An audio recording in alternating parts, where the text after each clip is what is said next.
4. The politics of pornography. In order to understand some of the major currents of our day, it is necessary to recognize that one of the central purposes of pornography is political. An analysis of the politics of pornography is therefore essential. Before doing so, it is necessary to call attention to a distinction made between pornography and obscenity. The novelist Henry Miller has said, quote, "Obscenity is a cleansing process, whereas pornography only adds to the murk. Wherever a taboo is broken, something good happens, something revitalizing." End quote. Miller is, by his own statement, a champion of obscenity, but hostile to pornography. What is the distinction, if there is one? Basically, Miller's distinction is this: pornography is dirt for dirt's sake, whereas obscenity has as its purpose the systematic destruction of law and moral order, a revolutionary reordering of society. This distinction is only partially true. Obscenity does have this revolutionary purpose, consciously and openly. Pornography is more exploitative, but it has nonetheless an implicit or explicit revolutionary purpose. It is hostile to morality and law, and it encourages and favours rebellion against morality. As a result, it has political implications no less than Miller's obscenity. In discussing the politics of pornography, we are therefore analysing the basic position of the whole field, pornography and obscenity. While there are differences in emphasis, the essential position is the same. Now, the first thing which is apparent in pornography is its obvious hatred of morality, its marked distaste for biblical faith and morals. Moral restraint is seen as bondage for man, as slavery which must be destroyed. As a result, pornography indulges endlessly in long, tasteless and highly emotional attacks on morality, on the sanctity of marriage, on monogamy, and on every kind of moral inhibition. It seeks to fan the flames of moral rebellion, to see morality as dull and restrictive, and immorality and perversion as exciting and liberating. Although people will attempt to prove almost anything these days, it would be an impossibility to prove that pornography is not hostile to biblical faith and morality, because it so obviously reeks with hatred and hostility. A second observation is equally obvious. Pornography sees a tremendous appeal in moral evil. Morality is seen as tedious and confining, as utterly boring and restrictive, whereas evil is portrayed as man's liberation. Evil has the potency of a magnetic force for the pornographer. The vitality, potency, and possibility of life are wrapped up in evil. Truly to live means for him evil, a commitment to and an involvement in moral evil. Man is not really alive, we are told, if he lives morally. Life means evil. It means what is called sin and perversion. Only the person who sins is truly alive, it is held. Evil for these people is life.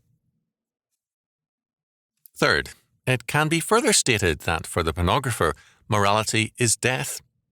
To confine men and women to the prison house of morality, marriage, law and order is seen as equivalent to a sentence of death.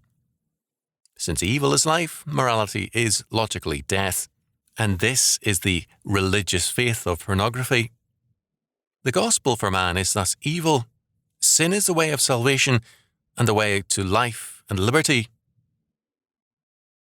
This faith is insistently presented, and with a religious fervour and with good reason, because its roots are in an ancient religious faith, Manichaeism, and also in various cults of chaos.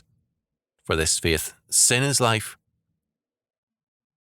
Researchers a few years ago found that many people commit adultery not because of any desire for the other person, but because of a fear that they will miss out on life if they do not sin.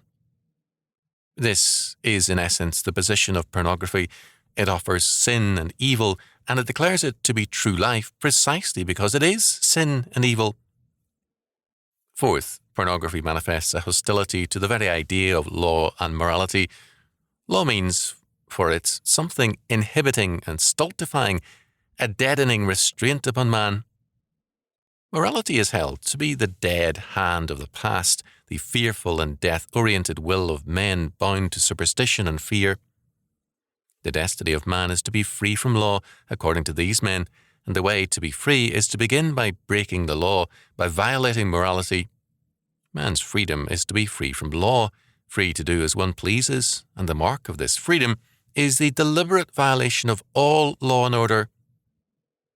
Very briefly, this position is one of moral anarchism. Man's greatest enemy is religion, morality, and law. Eliminate religious and moral law, and all evils of human life will disappear. Man and the state can then reconstruct society in terms of man's liberation from God and create a truly human order, the great society of humanism, the city of man. At the second annual conference of socialist scholars, one of the leading lecturers called for, quote, the collective worker in a collective society, end quote, and for, quote, the destruction of monogamic bourgeois family as we know it, end quote, and for, quote, complete freedom of sexual life, end quote.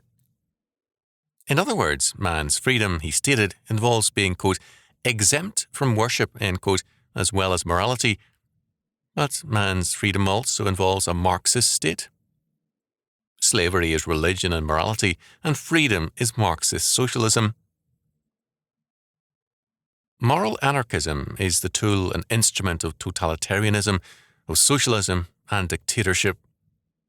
Moral anarchism is used to destroy every form of social stability and order in order to pave the way for totalitarian order. Christianity gives to man the faith and character for self-government, and morality is the essence of self-discipline and self-government. Dissolve man's self-government, and you make a totalitarian authority over him a social necessity. It becomes apparent, therefore, that the link between pornography and revolutionary totalitarianism is a necessary one. The rise of totalitarianism has always been preceded by moral anarchism, and those seeking tyrannical powers over man have always worked to reduce man to a dependent position by undercutting his moral self-government and responsibility. The rise and triumph of pornography is a prelude to totalitarianism. Moral anarchy is the seedbed of tyranny. This then explains the relationship between pornography and totalitarianism.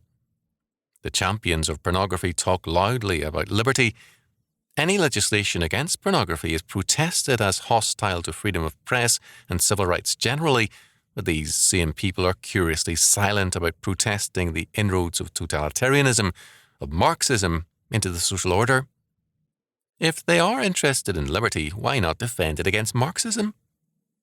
The answer is that they are hostile to liberty, hence their defence of pornography is an instrument whereby man's moral liberty can be eroded and destroyed. Our sixth point is thus an obvious conclusion. The politics of pornography is a moral anarchism whose purpose is revolution, a revolution against Christian civilization. The dean of modern pornographers and a great revolutionist was the Marquis de Sade. The Marquis called for total freedom for every kind of sexual perversion. For Sade, quote, true wisdom, end quote, meant, quote, not repressing our vice, since these vices constitute almost the only happiness in our lives. To repress them would be to become our executioners, end quote. The Marquis called for the abolition of the death penalty, laws against theft, laws against murder, prostitution, adultery, incest, rape, sodomy, and all else. Equality required that all acts have equal standing before the law, except, of course, Christian moral laws such as monogamy, laws protecting property, and similar legislations. For Sade, Christianity and its moral laws should be abolished by law. All things else should be accepted. He defended all kinds of crimes and perversions as natural and good. Quote, can we possibly imagine nature giving us the possibility of committing a crime which could offend her? The most independent of men are those closest to nature, are savages. With impunity, they devote themselves to murder every day. End quote. The Marquis de Sade wrote with honesty. In his books, the politics of pornography is open and obvious. The contemporary pornographers are less open about stating their revolutionary goals, but they are still very obvious. The politics of pornography is simply the politics of revolution. The sexual aspect of pornography is the most obvious aspect. It is an excellent come-on for the stupid and immature, but the underlying purpose is far more extensive in scope. It is nothing less than revolution. It is the reordering of life and society in terms of moral anarchism. In Esquire, June 1963, Anthony Lewis wrote on, quote, "Sex and the Supreme Court," end quote, stating that after the Supreme Court's Roth decision, quote, "No serious literary work can now be termed constitutionally obscene," end quote. All that a pornographer needs to do, if this be true, is to call attention to his serious purpose, namely his revolutionary purpose to seek to escape from prosecution.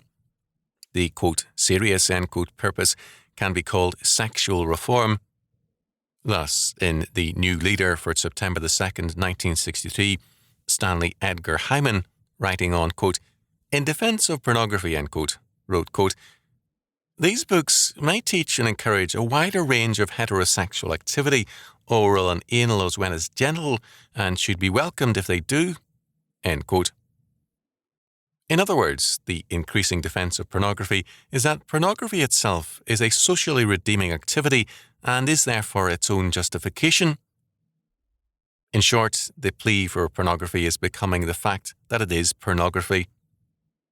Many things can be said at this point. Certainly, new and clearer legislation is necessary and urgently needed. Moreover, it is necessary that we recognize the radical and political implications of pornography. These things and more need to be done. But positive actions must also accompany them, the reordering of life and society in terms of biblical faith and standards. The basic answer to moral anarchism is the strengthening of Christian moral discipline. We need and must have sound legislations, but we must also establish the right kind of theological and moral foundations. If the foundations are destroyed, the structure will not stand. "Except the Lord build a house, they labour in vain that build it." Psalm 127, 1.